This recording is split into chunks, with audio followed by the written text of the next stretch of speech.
पैसे को निकाल के अपने भाई को दे रही है तब भी मत बोलो। बहू बहू क्या कर रही है तू? बेटे की कमाई को यूं ही दे रही है ससुराल वाल अपने भाई। बोलो मत, चुप रहो।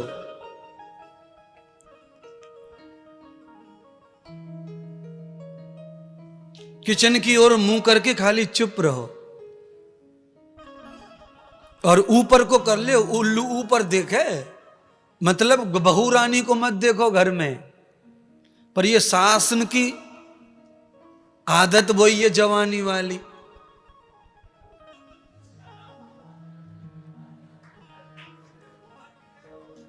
सास है दिन भर देखेंगी क्या कर रही है बहू। अब बता, अवस्था चल रही है। भगवान ब्रह्मा कह रहे हैं कि चौथी अवस्था में हमने तुमको आयु दी उल्लू की, तो उसको शांति से बिताओ। चुपचाप बैठे रहो डाल पे। खटिया में से भी चर्र की आवाज आई तो डांटेगी बहू। चुप रहो। बढ़िया बुढ़ापा कटता है ये बताना चाहता हूं। बुढ़ापे में चुप रहने में जितना सुख है उतना ज्यादा ज्ञान देने में सुख नहीं है। अच्छा, कुछ बूढ़े लोग तो इतना ज्ञान बांटे कि पूछो ही मत। हमने कहा तुमको इतना ज्ञान है कि 3 घंटे कुर्सी पर बैठ के फलानी वाली जो औरत है उसको इतना सिखा रहे हो, तो तुम क्यों नहीं सीख रहे? अरे तुम खुद दुखी हो, दूसरों को सुखी का ज्ञान दे रहे हो बांबड़ो है? अगर हम दुखी हैं तो दूसरों को सुख का ज्ञान देना व्यर्थ है।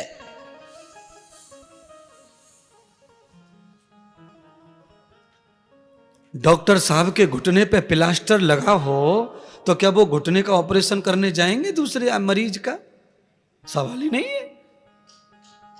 डॉक्टर कुछ आईसीयू बोर्ड में फिट हो रहा हो, यहां पे लगा रखा हो ऑक्सीजन, तो डॉक्टर जाएगा दूसरे को ऑक्सीजन लगाने? नहीं जाएगा। तो यही सिद्धांत अपनाओ। अरे जब हम खुद दुखी है तो हम इनको क्या बता रहे हैं, इनको क्या सिखा रहे? घंटों घंटों बतराते, हटते ही नहीं है, बैठे रहते, बतराते। क्या बतराते हैं? कुछ नहीं। ज्ञान क्या देंगे? कुछ नहीं।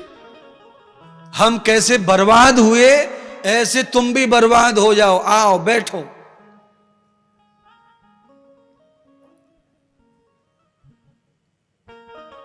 स्वाद पैदा करना हो तो एक ठेला खरीदो 3000 रुपया को। ठेला कहते हैं ढकेल गाड़ी को। इस समय मूली सस्ती आ रही है, ठंडी में मूली ज्यादा आती हैं। मूली ले आओ।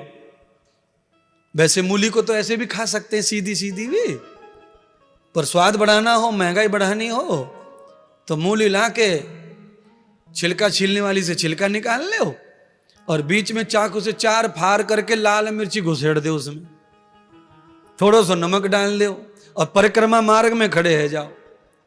तुर्रे बिखर गए मूली के। कुछ लोग समझ ही नहीं पाए होंगे तुर्रे क्या हो गए है? तुर्रे का मतलब है चुटपुट में बिक गई सब फटाफट। और महंगी 7 रुपया की 3 किलो आ रही है मंडी में थे। और छील के खाली लाल मिर्ची भर के 5 रुपया की 1 जा रही परिक्रमा में। अटल्ला चुंगी पे कल मेरी गाड़ी रुक गई गऊ पूजन को गयो में। अटल्ला चुंगी पे गाड़ी रुक गई और भाग्य से ऐसा हो गया कि मेरी गाड़ी मेरी खिड़की के बगल में ही मूली वाला खड़ा।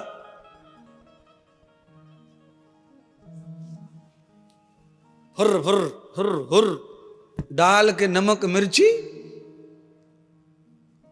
7 रुपए की हो गई। कीमत बढ़ गई, स्वाद बढ़ गया, संतुष्टि बढ़ गई, खाने वाले की, बेचने वाले की, सब खुश हो गए। इसीलिए ये जो कुर्सी पर बैठ के बिना बजे के 4-4 घंटे जो बतराते हैं, ये मूली में नमक मिर्चाला भर भर के बेच रहे बातों को। कीमत बिल्कुल नहीं है बातों में, पर नमक मिसाला, नमक मसाले डाल के। मसालो समझ गए कौन सा मसालो है?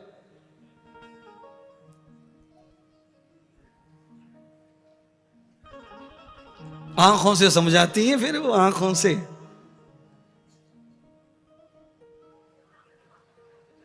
इसका मतलब है अम्मा, अम्मा ये बताना चाहती है सामने वाली चाची को कि तेरे पड़ोस, तेरे बगल में जो बैठी है ये बादर फाड़ के थेगरी लगावे।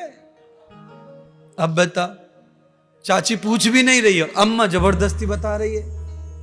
तो जो जबरदस्ती बताते हैं बुला बुला करके ज्ञान, दूसरों की चुगली, ऐसे लोगों को अपने 7 जन्म का दुश्मन समझना चाहिए। ये 7 जन्म के दुश्मन होते हैं। हम सुनना नहीं चाहते और हमको बुला बुला के सुना रहे हैं दूसरे के बारे में।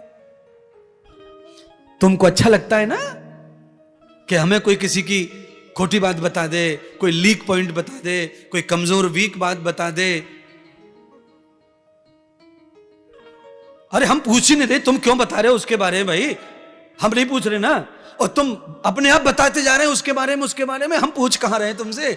बिना पूछे कोई किसी के बारे में अनर्गल बोलता है तो वो समझ लेना वो तुम्हारा दुश्मन है, तुम्हारी खटिया खड़ी करने की योजना बना रहा है। तुम्हें गड्ढे में गाड़ देगा, तुम्हें नजर लगा देगा, तुम्हें अपने जैसा कर रहा है वो। डूबने वाला कभी बचाता दूसरे को? बोलिए, डूबने वाला कभी दूसरे को बचा सकता? बस हो गया काम। आज की कथा का यही सारांश है।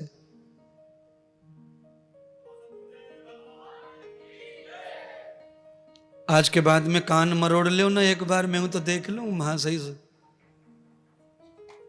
पकड़ लो। बिना वजह के कोई हमें दूसरे की कुछ बात बुराई बतावे, समझ लो ये अच्छा आदमी। दूसरे की बुराई हमें क्यों बताना भैया? बुराई का मतलब समझ लो, बिना मतलब हमें कोई बुराई बतावे, पड़ोसी की, अड़ोसी की, हम पूछ भी नहीं रहे तो भी बता रहा है। तो इस बुराई को आप ऐसे समझो जैसे आपके मंदिर में इसने गंदगी फेंक दी। अच्छा बोलो, आपके घर के मंदिर में कोई गंदगी फेंक जाए तो आपको अच्छा लगेगा? बस यही गंदगी है ये। बुराई माने वही जगह, वस्तु, समय अलग है पर बात वही है, चीज वही है। चाहे विचारों की गंदगी हो, चाहे मल की गंदगी हो, चाहे कूड़े की गंदगी हो, गंदगी गंदगी होती है अकारण ही। अगर मेरे आंगन में गंदगी होती है तो मुझे घिन आती है, तो ऐसे निकम्मे लोगों से तुम्हें घिन आनी चाहिए, तो तुम सेफ हो, सुरक्षित हो और तुम्हारी प्रगति होगी होगी। कोई भी हो,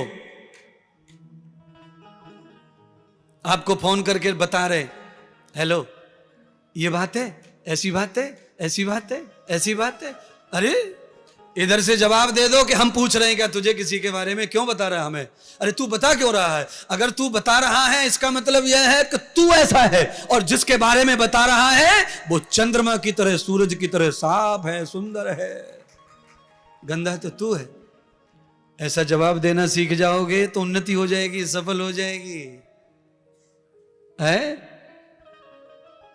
उसने गधे का गोबर डाल दिया, तुमने घोड़े का डाल दिया, तो गोबर ज्यादा हो जाएगा, गंदगी बढ़ेगी।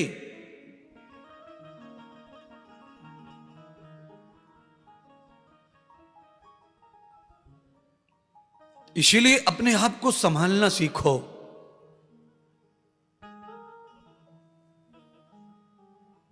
सामने लाने की ताकत तुम में है नहीं और सामना करने की ताकत नहीं है, तो संभलो ना, सुधरो ना, बचो ना, अच्छे हो जाओ, तुम्हारा विकास होगा, तुम्हारी उन्नति होगी, तुम सफल होंगे। यही भागवत है। जीवन जियो, जीवन सीखो, ये भागवत है।